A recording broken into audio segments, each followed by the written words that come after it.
Bienvenue à notre émission d'aujourd'hui, samedi 11 février. Maintenant, pour vous dire la vérité, je suis un peu inquiet. En fait, je suis plus inquiet car je viens de mettre à jour mon fichier de données sur la surmortalité dans divers pays. Et je suis heureux de dire que les dernières données montrent que les décès sont inférieurs d'environ 4% à ce que nous attendions en Roumanie à la fin de 2022. Dans tous les autres grands pays occidentaux développés que j'ai examinés, la surmortalité est plus élevée. Examinons-les maintenant et nous allons regarder cela à partir de Our World in Data. Our World in Data est un excellent site, nous l'avons utilisé de nombreuses fois. Voici le lien et ceci est une citation directe de ce site. La recherche et les données pour progresser contre les plus grands problèmes dans le monde. Et il se penche effectivement sur un grand nombre des plus grands problèmes du monde. Mais celui-ci est remarquablement préoccupant aujourd'hui. Entrons directement dans le vif du sujet. Voici les données pour l'Australie. Nous voyons que la surmortalité a augmenté. Voici la date de l'année 2021, ici. Ils ont donc augmenté pendant toute l'année 2022. Maintenant, c'est le modèle que nous voyons dans le monde entier. C'est à l'époque de l'Omicron où les décès dus au Covid étaient vraiment très faibles. Nous savons que le Covid n'est pas responsable de tous ces décès. Et nous avons récemment examiné les statines et les médicaments pour la tension artérielle. Et nous avons constaté qu'il n'existe pas non plus tous ces décès. Il y a d'autres facteurs en jeu ici, probablement plusieurs facteurs. Mais continuons à regarder les données. C'est donc l'Australie. D'accord, ces données ne vont que jusqu'à la fin de l'année 2022, donc elles sont un peu dépassées, mais c'est ce que nous avons obtenu de Our World in Data. Maintenant, c'est encore jusqu'à la fin du mois d'août, septembre. Le Canada a vraiment besoin de se mobiliser un peu plus vite sur les données ici. Mais nous voyons que nous sommes environ 3% au-dessus de la moyenne, alors que l'Australie était environ 9% au-dessus de la moyenne. Et voici le Danemark, 30% au-dessus de la moyenne. C'est absolument incroyable. La différence de pourcentage entre le nombre rapporté de décès hebdomadaires ou mensuels de 2020 à 2022 et le nombre moyen de décès dans la même période de 2015 à 2019. Le nombre déclaré pourrait ne pas compter tous les décès survenus en raison d'une couverture incomplète ou de retard dans la déclaration. Je ne pense pas que ce soit le cas du Danemark. Contrairement à d'autres pays, leurs données sont mises à jour et sont en fait très incompréhensibles.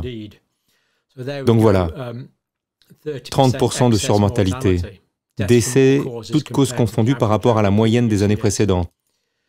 Pour l'Angleterre et le Pays de Galles, nous sommes donc à environ 20% en ce moment, au-dessus de ce que nous attendions. Mais ce qui est le plus inquiétant, c'est qu'il n'a cessé d'augmenter.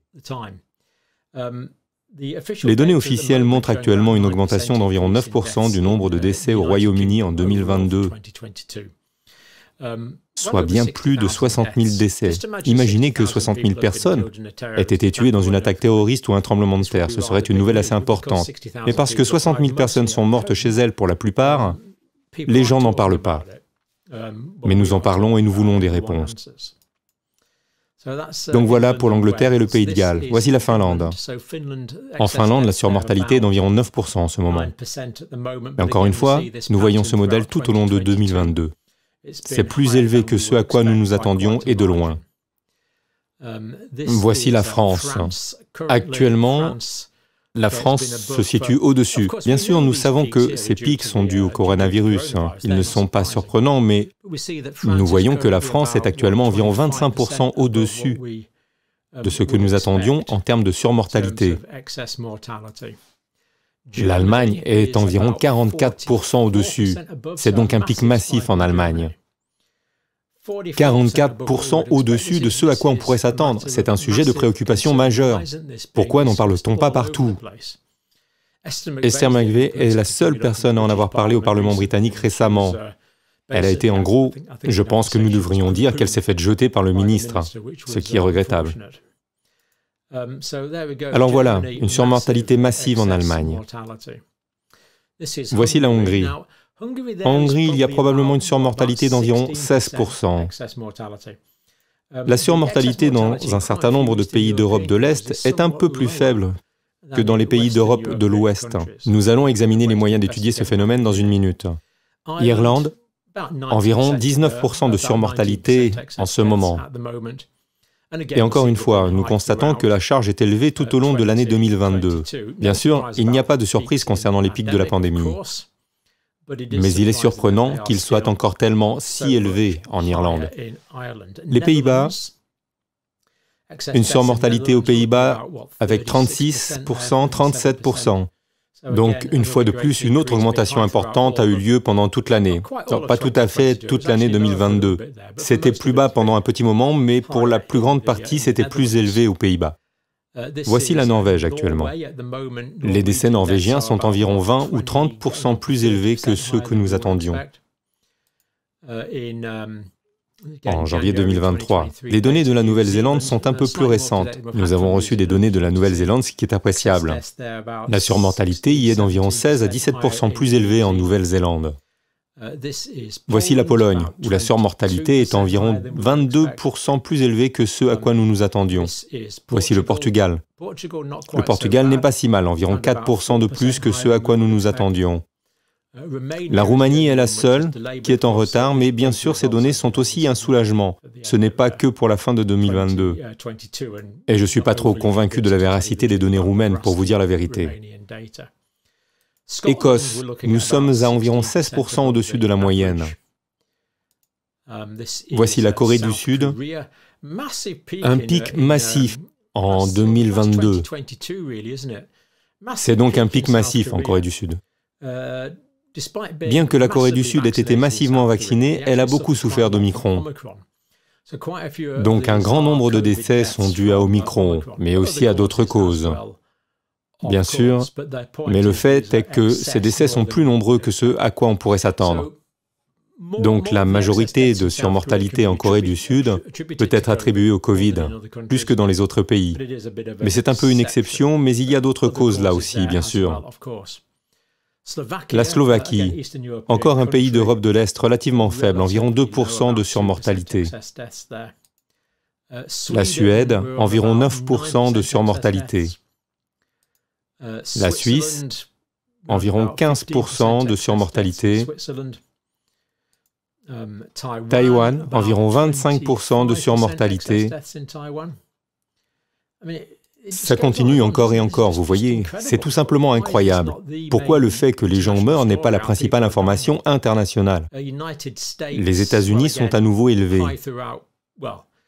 Encore une fois, beaucoup de gens meurent aux États-Unis pendant Omicron, mais c'est resté élevé pendant toute l'année 2022. Aux États-Unis, bien sûr, Omicron a tué plus de personnes en raison de nombreuses comorbidités. Le diabète, aux États-Unis, nous avons appris l'autre jour que 11,1% de la population totale combine avec l'obésité, l'hypertension et d'autres facteurs de risque.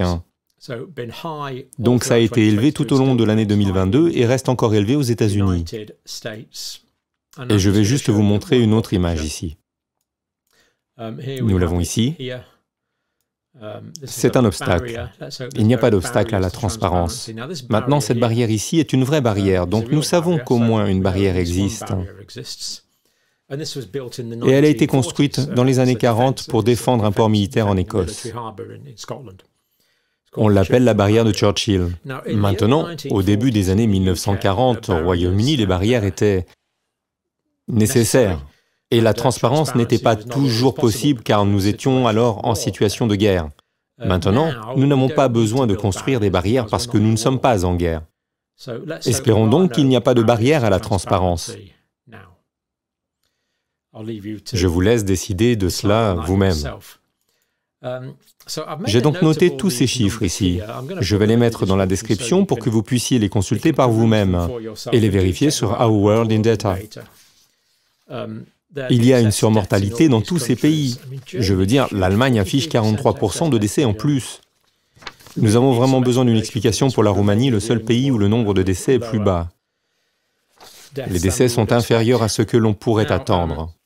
Si bien que nous nous sommes penchés sur Bradford Hill, l'inventeur de l'essai clinique qui a découvert avec Richard Doll le lien entre le tabagisme et le cancer du poumon et le lien entre le tabagisme et les maladies cardiaques. Comment décider où la causalité prend le dessus sur la corrélation? Voilà ce que recherchent les critères d'Austin Bradford Hill.